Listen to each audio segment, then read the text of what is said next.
I don't know if it's just like maybe AEW is less protective of their people in terms of the getting hurt. Maybe it's because it's the one way that having those filters of producers and writers and stuff like that can benefit a show as opposed to bogging it down the way that it would traditionally do it. But like it seems like AEW's top guys are constantly getting hurt and hurt bad. Like not just like, oh, he pulled a muscle. No, like his face got kicked in. And I don't know if it's just like a string of bad luck or if they're lax about safety or they're just letting too many people kind of call their own spots and be like, well, we're going to do it. So let's just do it, without clearing it with anybody or what. But I don't know. And with some of these guys, they're getting old enough too, that it could end a career. Yeah. So there's a few different theories as to why this is happening, and we're gonna get cut off here, but we'll pick it up on the other side. We'll pick it up on the other side. So one theory is that even though wrestlers in AEW are having far fewer matches, they are going so balls deep in those matches that they're getting hurt, right? Whereas if in WWE and you got to wrestle 3-4 times a week, you're gonna just naturally pace yourself more. Yeah. So that's one theory. However, when you look at the top baby faces in AEW who have been injured like during the peak of their popularity. So you've got just happened to Adam Cole, just happened to Bryan Danielson. It happened during CM Punk's. Okay, so one theory is that because they're going balls deep in all their matches, they're getting hurt more, even though they're wrestling fewer times. However, when you look at like the big injuries that they've had that have really like cost them some of their momentum, caused them to like pivot in storylines and mess up all their booking, they've all been just completely fluke injuries. Yeah. And so remember the first time CM Punk got hurt before all the drama was public anyway, I'm sure it was going on, but I don't think he was punching people in his first day. Like, no, like I don't know when he began punching people, but it wasn't out yet that's going on. Sorry, I still have a little COVID in my lungs. I think I mentioned before. I have humor-induced COVID still in my lungs. So CM Punk, he got hurt the first time just doing a stage dive into the crowd, and he ended up breaking his foot. That's not wrestling related. I mean, it's wrestling related, but it's not. He wasn't wrestling a match when he did it. It's not related to AEW style of wrestling versus another company style of wrestling. Then Adam Cole, who just got injured recently, that was just a fluke thing too. He was jumping off the ramp and somehow broke his ankle in 2 different places. But he had just come back from a big injury too. He had just come back from a concussion, and that was wrestling related because he had taken 2 bad concussions in a short amount of time. And then at the first Forbidden Door, he was badly concussed and he was out for a long time. And there was worries that he wasn't even going to be able to come back. So that was wrestling related. And they've had plenty of wrestling related injuries. Remember when Matt Hardy got concussed when he fell off a ladder, and everyone was like, why is Matt Hardy falling off a ladder at this point in his career? Like, that's what Sammy Guevara is for. Sammy Guevara falls off the ladder. He's made of rubber. Matt's getting a little older. He doesn't need to be doing that stuff anymore. And so that's where I feel that AEW might benefit from having like a guy, just a guy whose job is to be no fun. So someone Marshall. Like just bring in Bad News Barrett so he can come bang a gavel. Yeah. But their job is to go, guys, don't do that. Yeah, no. That's dumb.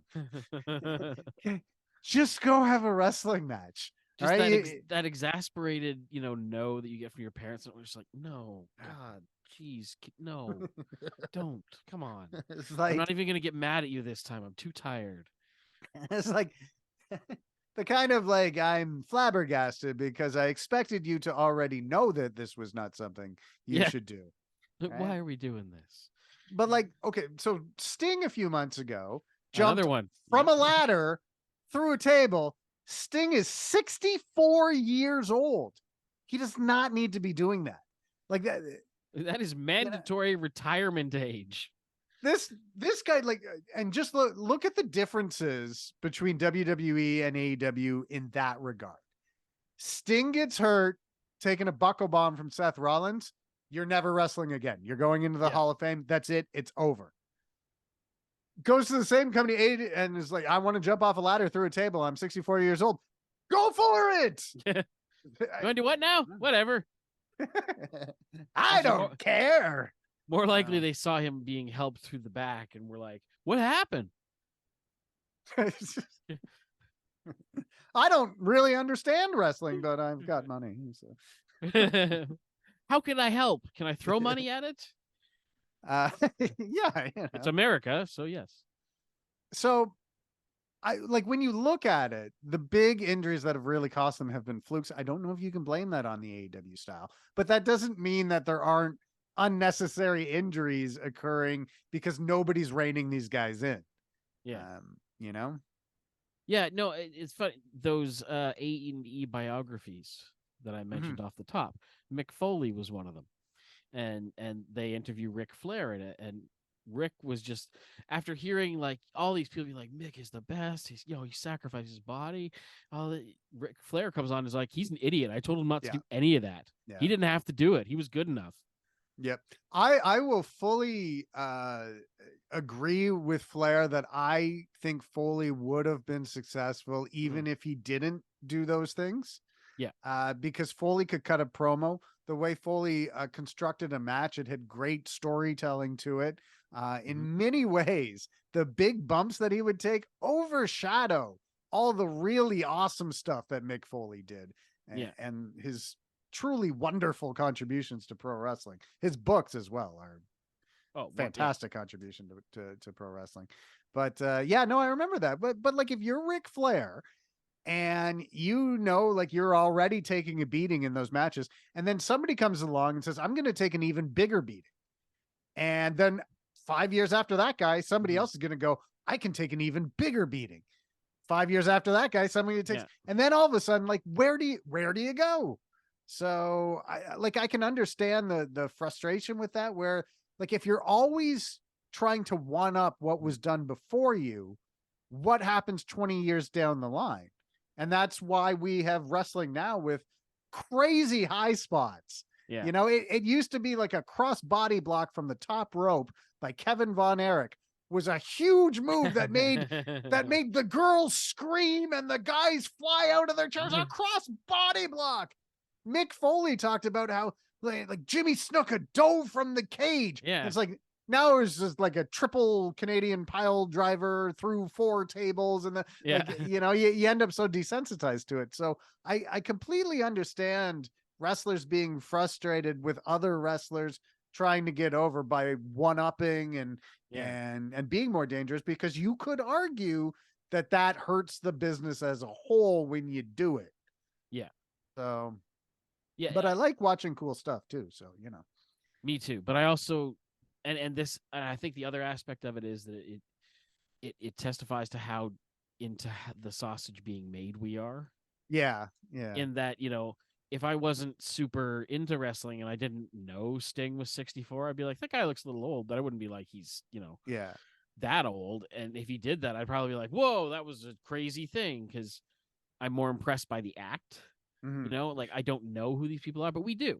So we kind of look at it as, why is the 64-year-old doing that? And we're right, by the way. Yeah. But the companies might look at it in an audience perspective and be like, well, you know, if he's willing to do it, who are we to stop him? And it's like, that's true. You are his employer.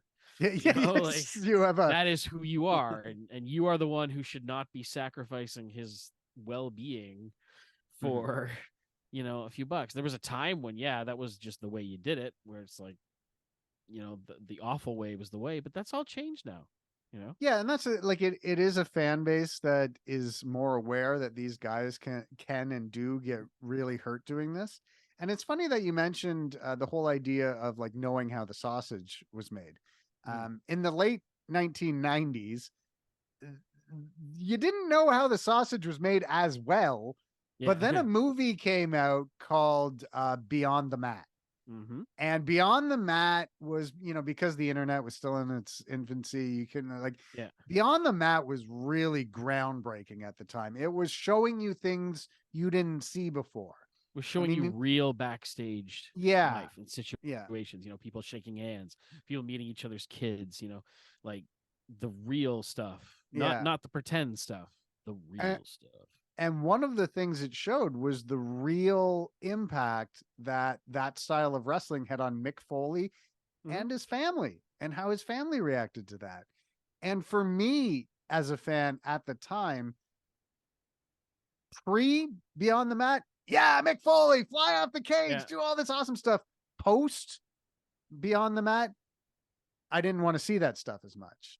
And then as we get more into the 2000s and we find out more stuff about concussions and things like that, Mm-hmm. all of a Yep. sudden fans don't want to see unprotected chair shots to the head. Whereas if you go back to that first ECW pay-per-view, the fans Yeah. get all pissed off that Lance Storm didn't hit Rob Van Dam hard enough with a Yeah. steel chair, right? So it it changed. And I'm not sure how into these big dangerous spots wrestling fans are now, because a Yeah. higher percentage of them, like me, kind of, sometimes I watch it, I'm like, I hope they're not hurt, you Yeah. know?